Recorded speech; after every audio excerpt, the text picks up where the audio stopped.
Welcome back, everyone. It's Lemmer here. We'll be going into another higher talk, something a little bit deeper, something that's going to go and take you into a deeper understanding of what you're doing here. As a human being, among other humans, we all want to be special. We all feel important. When we all go to bed and wake up in the morning, we feel like it's me. I'm waking up. We have this feeling, I need the bathroom. I am up. What am I going to do today? We all have that feeling of importance. And that's amazing. We should feel that way. It's when we don't feel that way that not good things happen. We end up sitting bored and crying over everything. Usually the past, or worrying about the future. But we want to be healthy. We want to be able to wake up every morning and say, this is who I am. This is what I'm good at. These are my talents. This is what I'm going to give to the world. And we really hope that we can be that person that gives. To be that person who provides, not just for ourselves, but for others. Because the biggest gift to others, the biggest gift of giving, of being a provider, is that we ourselves could continue being a provider. Meaning, if I am a giver, I'm actually the receiver. If I give, I feel good about giving, which means I am motivated to give even more. So when somebody gets to know what their talents are all about, somebody gets to know what is inside of me, what are the thoughts that I've been focusing on over the last couple of years, what are the struggles that I've been struggling with, the addictions, or the experiences that I've gone through. And which means that I've been busy thinking about those specific things in my mind for quite a while. For the last 2-3 years I've been thinking about this. For the last 10 years I've been in this business. I've been married. I have certain experiences, certain knowledge that I could help others with. One person is a contractor for 20 years. One person is an investment banker. Everybody has their own area of expertise that they could give. And when they give that to the world, they're actually getting something in return. They're not just giving, they're receiving the motivation to continue to give. Because that feeling of sharing with others, helping other people reach success, seeing how my words, my experiences are not just helping me, my experiences are here to help other people as well, and they actually do, that gives us motivation. So, in a side point, but not really side, when we choose to shine a spotlight on a certain area in our life, we want to look at our marriage, we want to look at our business, we want to look at our personal growth. Okay, we decide to shine a spotlight on it. I'm going to look at it. So imagine that you're shining a spotlight on an escalator. Okay, the escalator are these stairs that go up, up, up, up, up. But what you should know that underneath the escalator, it's also going back down. It's going down, down, down, down, down, then it comes back up, up, up, up, up, right? It goes down and up. When you shine a spotlight on anything, you have to understand that there is the way up and there's the way down. And they're both acting simultaneously, because there's no way you could go up if you don't take a stop, learn from an experience, and then continue going up. You need to have the negative going towards the positive and the positive towards the negative, so that way you should be able to continue going. Without the escalator going back down, there would be no feed for it to go back up. And that's the positive and negative energy of everything in this world. And that's how Hashem created Zachar Nekeva Bara, male and female, two ways. Everything is perfectly balanced. And when we go through life, we need to have the negative experience in order to be able to climb higher in the positive. Okay, so remember that. When we look at our life, we have the positive and negative, and the negative is meant for us to learn. We look at it as, oh my gosh, it's so negative. No, this is part of the process. The process is that this is what you're going to be going through in order to make it to the top. So just go with it. Stand, enjoy the ride, and do your best. Do your best throughout it. Remember where you are. Don't think about. Don't count your chickens before the eggs hatch. Just wherever you are, enjoy it. Make sure to get there and appreciate it as you go. So now, we're trying to be the best self we're trying to be that person who's going to be able to provide to the rest of the world. And not just provide, but be able to continue to provide and learn even more. So that way our experiences, the negative things that happened to us, that taught us things to go forward, should be able to be the inspiration or the motivation for others who are going down the same path, who are struggling with the same types of struggles, who have the same types of challenges. We want to be there for other people. So when you start giving to other people, that's when we start climbing higher and higher. So it's that effect of the negative and the positive. But in order to be able to give to others, you have to get to know yourself better. You have to know who you are. Last week we spoke about the way to reach emes, the way to reach truth, is through humility, through hachna and anava. So we're going to get into the conversation of humility, but I have another thought that I'd like to speak of at the same point. Last week we spoke about emes, and we're like, okay, emes is like the guard.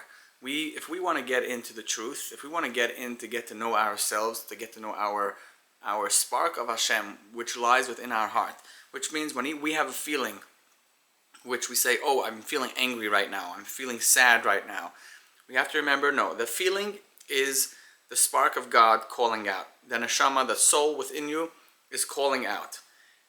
We have been programmed that when somebody yells at me and this feeling starts yelling, we have to slip in, oh, I'm feeling angry because somebody yelled at me. So it's the feeling, plus one that somebody yelled at me, equals angry. Well, the truth is, the feeling is saying something. Say, I want peace. I want to be good. I want to live. I want to be at peace. Then, on the other hand, I have somebody yelling at me. So yes, naturally, these two don't go together. But the equals, the reaction for this equation does not necessarily have to mean anger. Why? Because when you go and meet yourself, when you go and meet your inner soul that's within that cave, within that heart, that spark of Hashem that's keeping you alive, that it doesn't want anything that resembles anger. All it wants is to live in peace. It wants to have happiness. So if the reaction equals anger, then it's wrong. Somewhere we miscalculated somewhere. So we're trying to get rid of all those reasons, all those things that created us. We become a product of all of our reasoning. Oh, why am I doing this? Because of this reason. Why do I like coffee? Because of that reason. Why do I hate that? Because of that reason. We basically become a product of our reasons. So we have to learn how to take the reasons and say, I'm feeling this right now. The second you wake up, yeah, we get caught up, we get consumed by our moods. But when you notice the mood, when you have a chance to sit down, whatever you do, you're talking to a friend, you're sitting down to breathe, you're going on a walk, become a forward thinker. Stop whatever's going on and say, hey, where am I right now? What's going on in my life? What am I supposed to be doing? Create the next thought. Don't let the next thought come on its own and pull you away. Yeah, there's a time for that. There's a time to allow the shefa or the thoughts to go on their own and allow you to go wherever it takes you. That's by davening, sometimes even by learning. When you're spending time with your wife and kids, there's a place for it. But that's called the creativity. But then there's the forward thinking where every person has to take their life into their hands and say, this is what I'm supposed to do. I am going to get myself onto a certain track. I'm going to create a certain schedule for myself. I'm going to create a certain mindset for myself because these are my talents and this is what I'm going to do and this is where I'm going to go. So it's a natural primal instinct of a human being to make something out of themselves. A lion knows who he is the entire time that he's a lion. Never have you seen a lion who feels like, oh, I feel like I'm a sheep today. No, okay, maybe a Democrat lion. But human beings should know who they are. Not because that this is what I was trained to do, just because as a human you have the ability to be a creator. And you have to get to know yourself from the inside, get to know what the talents you have, get to know what things have you picked up along the way, what are the experiences, what are the negative things that taught you positive things, so now you could go ahead and give it into the world. Naturally, once somebody finds themselves at this level where they say, listen, I know the feeling in my heart. I understand what my soul wants. Not just what it wants. I understand what it could do. Like the reaction of getting angry, yeah, naturally it could do that. It could become angry. But I'm not getting angry. I'm going to do something productive. I'm going to do something that's creative. I'm going to start creating. And how am I going to do that? With the talents I have, the talents that I was born with, and the knowledge that I've gained through my experiences. Once we get to know that, we could reach a level of gaiva. We could become a little haughty, as we used that word last week. We could become a little, gaiva in ourselves, saying, "Oh, look what I'm good at. Look what I've accomplished. Look what I've done." And that's where we have to remember anava. We need to remember anava and hachna, which is humility and humbleness, and to keep ourselves in a level where it's like, hey, yes, I have all these talents, and I technically am up here, but I also have to remember to live down on the street, because I'm no different than any other human being. I'm not special. Yeah, it basically, imagine there's a game called Fortnite. You show up into the game. You are this character, and you are created with one tool or two tools. You're created with a tool, and then there's experience that comes along the way that you've learned by playing the game long enough. So imagine yourself, you come down to this world. What's my tool? What was my tool of that I was created with? Oh, this guy, he's an accurate. That's his tool. He sees things with accuracy. This guy, good hands. This guy's a golden hands. This guy's a mind of steel, and this guy's a heart of gold. Everybody has their own. This guy, oh, beautiful eyes, beautiful face. And oh, wow, this person has a way of articulating themselves. Everybody has their tool that they came down with, and they should get to know it. They should get to walk around and say, hey, who are you? Somebody asks, who am I? Oh, I am this. These are my innate talents that I was born with. And yes, I could technically feel big, but the Belzer of Zochron Avracher of Aaron of Bel says a midah, or a nature that a person was created with, was born with. He's allowed to feel good about himself. He's allowed to say, yes, this is who I am. Look at me. This is what I'm good at. I know how to daven well. I know how to sing well. This is me. I'm not going to be ashamed of it. But I'll also remember that I'm not better than anyone else, because everybody else has their own. Everybody else has their own stuff that they have that I don't. And as much as I could try to become better at certain things, there are these innate things that I was born with, that I'm good at, that I know that I'm good at. And there's no place for gaiva when it comes to that. I have to remember to remain humble, because without Hashem there is nothing. And that's where we want to get. That's the balance. We're somewhere in between. And that's where we have to stand. Yes, I am King David. I am the king, and I have this power, and I have this responsibility. It's amazing to be king. But on the same thing, David HaMelech says, "Ani avdecha ben amasecha." I am your servant, the son of your maiden. I might be king, but I'm still a servant. I'm just somewhere in between, doing that balance, running between the raindrops, dancing between the raindrops, and living my best life, perfect life, because we have something to give to the world, but the reason we're giving it to the world is so that way the world themselves could also understand. Yes, when the world looks at me, they're like, hey, wow, look at this guy, so accomplished. He's a king, King David. Look, he made it all the way up there. So they look at him as like, wow. But then again, King David looks at these people and says, wow, as well. Look how great you are with your talents, whatever your accomplishments are, whatever your achievements are, I'm looking at you the same way.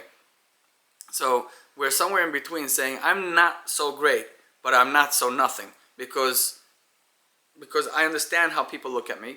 I see the way they look at me, and yeah, I may not think about myself in that way. Many times I may be depressed or lost and think that all hope is gone.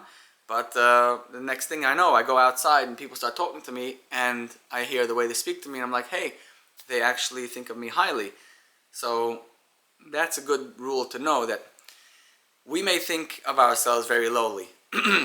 But if the people closest to us think of us the same way we think about ourselves, then it would be way worse.